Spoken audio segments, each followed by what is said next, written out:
स्वागत है आपका एज ऑफ लेजेंड्स 25M पर। यहाँ हम सुनाते हैं वो कहानियाँ जिन्हें वक्त ने भुला दिया, लेकिन इतिहास अब भी याद रखता है।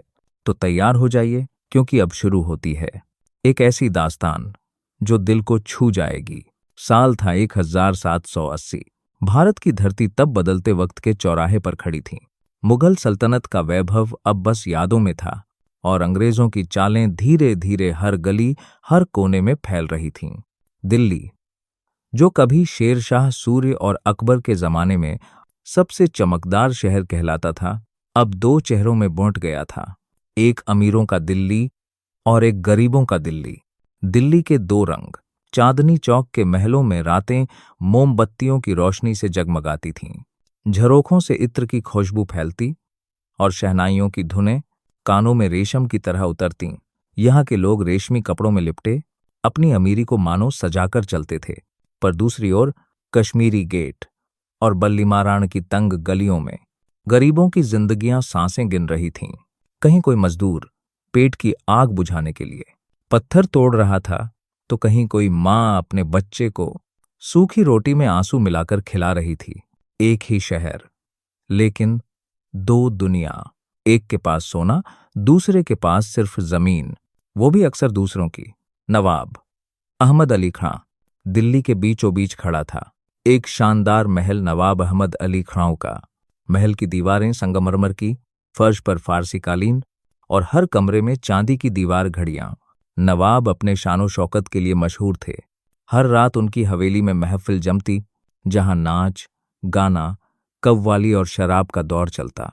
महफिल के मेहमानों में अंग्रेज अफसर भी आते, और नवाब साहब उन्हें देखकर मुस्कुराते, क्योंकि वो जानते थे कि अब ताकत उधर झुक रही है।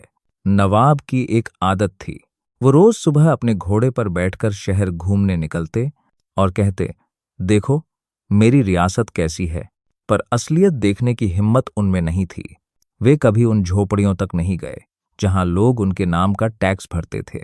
रहमत अली मिट्टी का बेटा। उसी शहर में रहमत अली नाम का एक मिस्त्री रहता था। उसका घर मिट्टी और फूस से बना था। बीवी स्कीना और दो छोटे बच्चे फातिमा और करीम। हर सुबह सूरज के साथ उठता, इंटेंट होता, दीवारें बनाता और शाम को थका हारा घर लौट आता। रहमत का सपना बड़ा नहीं था, वो बस चाहता था कि उसके बच्चे पढ़ लिख कर उस जैसी जिंदगी न जिएं। पर वक्त के पहिए को कौन रोक सकता है। कभी काम मिलता, कभी भूख। एक दिन काम न मिले तो घर में चूल्हा ठंडा रह जाता। किस्मत का मोड़। एक दिन रहमत को काम मिला, किसी आम घर का नहीं, बल्कि नवाब अहमद अली के महल का। महल में नया महफिल खाना बनना था और रहमत को वहां दीवारों पर नक्काशी करनी थी। उसके हाथ में औजार थे, पर दिल में कौतूहल। वो पहली बार इतना वैभव देख रहा था। सोने के झूमर, कांच के प्याले और संगमरमर की दीवारें जो धूप में चमकती थीं। जब वो काम कर रहा था, नवाब का बेटा शम्स अली कमरे में आया। उसने एक चांदी का प्याला उठाया, थोड़ा जूस पिया और बाकी जमीन पर फेंक दिया। रहमत ने अनायास अपनी नजरें नीचे कीं। उसकी आंखों में गुस्सा नहीं, बस एक गहरी चुप्पी थी। उसने सोचा, क्या हमारी जिंदगी बस इतनी ही सस्ती है। वो जानता था, अगर उसकी बेटी फातिमा को एक प्याला दूध भी मिल जाए तो वो इस जमीन को सोना बना दे। शहर में अकाल। 1783 में दिल्ली पर अकाल पड़ा। बारिश नहीं हुई, खेत सूख गए, बाजार में अनाज के दाम आसमान छूने लगे। रहमत जैसे मजदूरों के घरों में रोटी नाम की चीज नहीं बची। लोग अपने गहने बेचने लगे और कुछ तो अपने घरों तक गिरवी रख बैठे। गरीबी की ये लहर जब नवाब तक पहुंची तो उन्होंने कहा, हमारी भी जरूरतें हैं, हम क्या सबको खिला सकते हैं। उनके महल में उसी रात दावत हुई। सोने के थालों में कबाब और महकती शराब की बोतलें। बाहर उसी वक्त रहमत का बेटा भूख से तड़प रहा था। विद्रोह की चिंगारी। एक दिन रहमत ने तय किया, अब और नहीं। उसने अपने जैसे दर्जनों मजदूरों को बुलाया और कहा, हम वही लोग हैं जो इन महलों की दीवारें खड़ी करते हैं, पर जब भूख लगती है तो ये दीवारें हमें खाना नहीं देती। अब वक्त है दीवारें नहीं आवाजें उठाने का। धीरे धीरे दिल्ली की गरीब बस्तियां एक हो गईं। लोगों ने अनाज के भंडारों पर कब्जा किया और नवाब के महल की ओर कूच किया। महल के दरवाजे पर भीड़ जमा हो गई। हर जुबान से एक ही नारा निकल रहा था, रोटी चाहिए, रहमत नहीं, इंसाफ चाहिए, इनाम नहीं, महल की दहशत। नवाब अहमद अली ने महल की खिड़की से बाहर देखा। भीड़ बेकाबू थी। उनके सिपाहियों ने गोली चलाने का आदेश मांगा, लेकिन नवाब हिचकिचा गए। उन्हें रहमत का चेहरा याद आया, वही मजदूर जो उनके महल की दीवारों पर मेहनत करता था। नवाब बोले, नहीं, खून नहीं बहाया जाएगा। वो खुद बाहर आए। भीड़ कुछ पल के लिए ठहर गई। रहमत आगे बढ़ा और बोला, साहब, हमें दया नहीं चाहिए, हमें बस इतना चाहिए कि भूख हमें इंसानियत से दूर न करे। नवाब के चेहरे पर पछतावे की लकीरें उभर आईं। उन्होंने पहली बार अपने महल के दरवाजे खुले छोड़ दिए, अनाज बांटने का आदेश दिया और कहा, आज से ये महल सिर्फ मेरा नहीं, इस शहर का होगा। नई शुरुआत। धीरे धीरे हालात सुधरने लगे।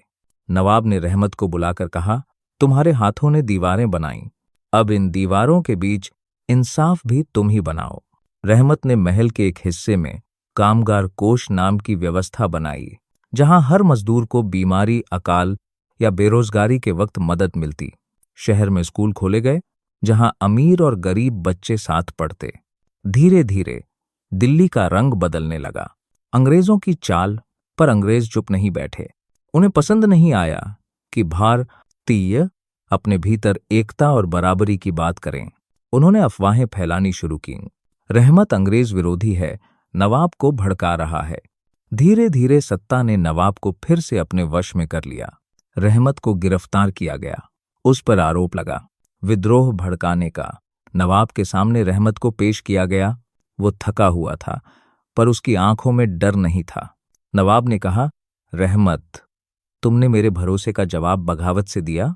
रहमत मुस्कुराया और बोला, नहीं साहब, मैंने इंसाफ का हक मांगा था। आपने जो सिखाया वही किया। अब बस तय कीजिए, आप इंसाफ के साथ हैं या अमीरी के। नवाब की आंखों से आंसू बह निकले। उन्होंने रहमत को छोड़ने का आदेश दिया, लेकिन अंग्रेज खुश नहीं थे। उन्होंने नवाब से महल छीन लिया। अंतिम अध्याय। सालों बाद जब दिल्ली पूरी तरह अंग्रेजों के कब्जे में थी, नवाब और रहमत दोनों बूढ़े हो चुके थे। एक शाम दोनों पुराने महल के खंडहरों के पास बैठे थे। रहमत ने कहा, साहब, सोने की दीवारें गिर सकती हैं, लेकिन मिट्टी की जमीन हमेशा जिंदा रहती है। नवाब ने मुस्कुराते हुए जवाब दिया, सच कहा रहमत, अब हमें बस यही दुआ करनी है कि हमारी आने वाली नस्लें अमीरी और गरीबी में नहीं, इंसाफ और मेहनत में फर्क समझें। दोनों की आंखें धीरे धीरे बंद हो गईं और हवा में घुल गया वो सपना जो उन्होंने देखा था। एक ऐसा शहर जहां हर इंसान को बराबरी से जीने का हक हो। विरासत। सदियां बीत गईं। वो महल अब एक स्कूल बन चुका है, जहां अमीर और गरीब बच्चे एक ही बेंच पर बैठते हैं। दीवारों पर अब भी रहमत अली की नक्काशी है और गेट पर एक शिलालेख लिखा है, यहाँ की हर ईंट में इंसाफ और बराबरी की कहानी बसती है। अमीरी और गरीबी कोई तकदीर नहीं, यह समाज की सोच का आईना है। जब इंसान इंसान को उसकी मेहनत से पहचानेगा, तब इस धरती की हर जमीन सोने जैसी बन जाएगी। दोस्तों, अगर ये कहानी आपको पसंद आई तो लाइक कीजिए, कमेंट में अपनी राय बताइए, शेयर कीजिए ताकि और लोग भी सुन सकें, और सब्सक्राइब करना ना भूलिए। फेसबुक पर देख रहे हैं तो हमें फॉलो जरूर करें, क्योंकि ऐसी ही दिल छू लेने वाली कहानियां हम लाते हैं सिर्फ एज ऑफ लेजेंड्स 25M पर।